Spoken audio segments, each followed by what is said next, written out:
Here it is, man. Father John Misty review. Oh, fuck. Oh, fuck. I don't know.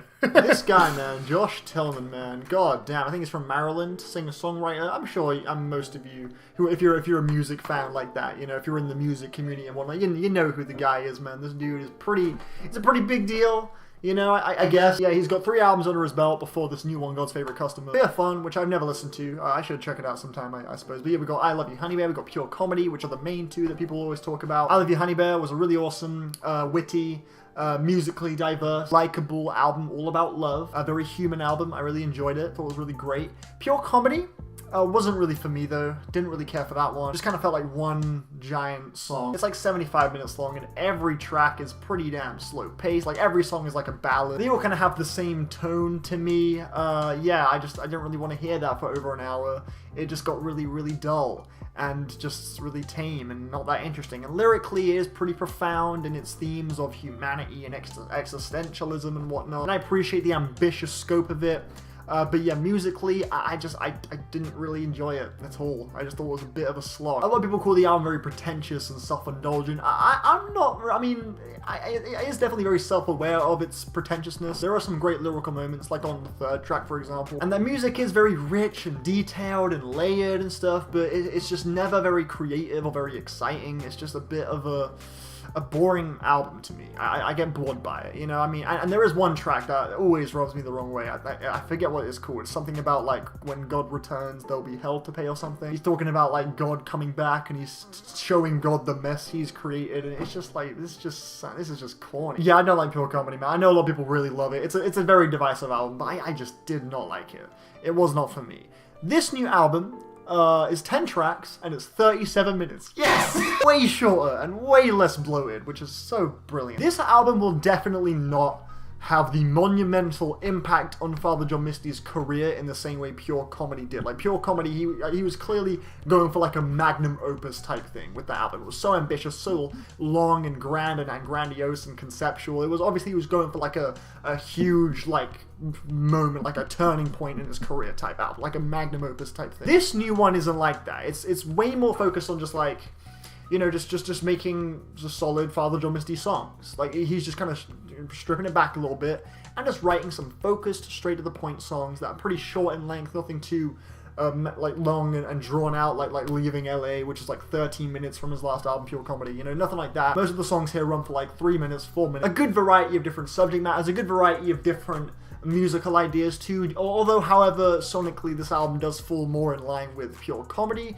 than it does with I Love You, Honey Bear, I feel, which is a slight turn off for me because just the sound of Pure Comedy, it's just not that, again, it's not that exciting to me, it's not that creative to me. You know, I like to hear things that are very refreshing, cutting edge and unpredictable and exciting, and Pure Comedy doesn't really provide that, and that is the case for some of the tracks on this album. Some of these cuts are a bit on that self-indulgent lyrical side, a bit on that sluggish instrumental side. Songs like the title track, or the last 3 songs on this album in particular, just they fall on that spectrum. They don't really do much for me personally. Especially the Songwriter, the 2nd last track. This song is the most egotistic lyrically as well. He's talking about like what would it be like if you were the songwriter and you were making love songs about me and that was the death of you or something like that. It's just a bit, and it just seems a bit, again, just corny and just like, and a bit indulgent. It's just like, I don't want to hear this. And it's not done in like a self-aware, funny way, like he knows he's being self-indulgent. He clearly sounds on this song like he's trying to make an evocative, like, emotional track. His performance is really melancholy, sounding really impassionate, and the whole thing's like a piano ballad. It's like,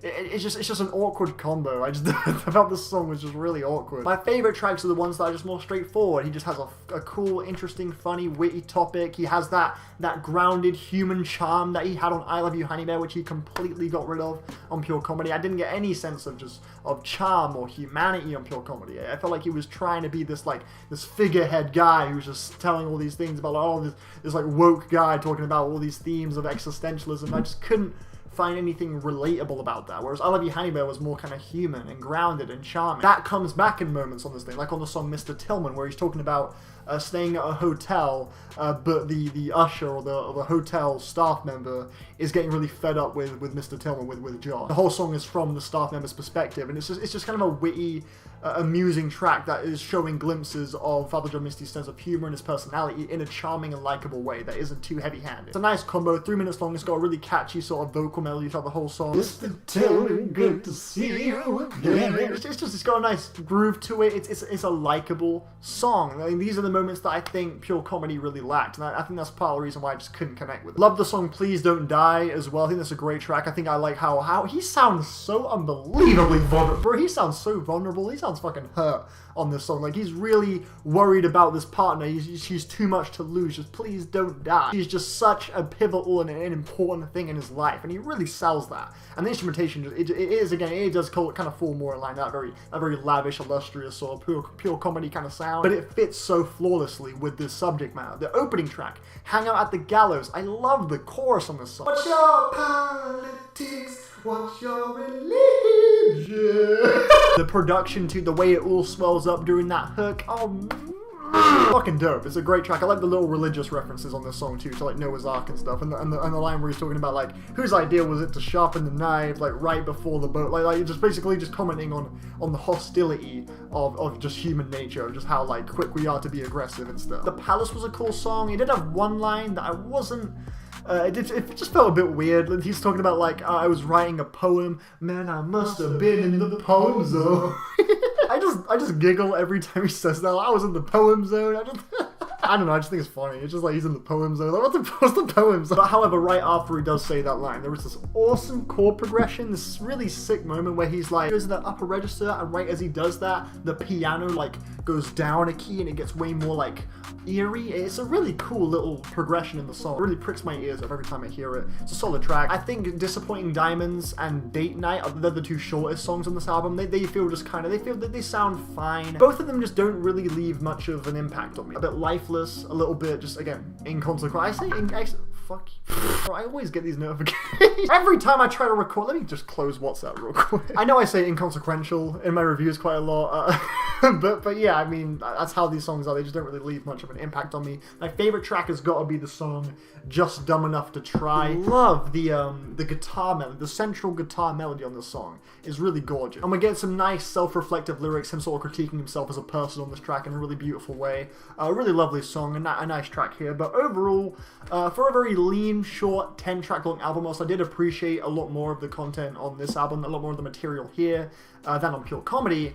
Yeah, for the 10-track, 37-minute runtime, there were a little bit too many misses for me to comfortably say I would return to this album. Like, from those two short, very inconsequential moments in Disappointing Diamonds and Date Night to the last 3 songs all just being really just uninteresting to me, and a bit tedious as well and sluggish. I think it's a good album. I think it's a step up from Pure Comedy, at least for me. I think if you were a huge fan of Pure Comedy, if you were head over heels for it, if you were like David Rowe or fucking Josh or fucking Fantano, and it was like album of the year for you, then you're probably gonna be, I would expect you to be a little bit let down by this, maybe, because it doesn't really like go further than that. It doesn't go beyond that. He kind of dials it back and just delivers a nice selection of straightforward songs for Father John Misty fans to just kind of enjoy. But it's not another like huge ambitious magnum opus type album, you know, which is a good thing for me, because the huge ambition of Pure Comedy only really resulted in its biggest shortcomings for me.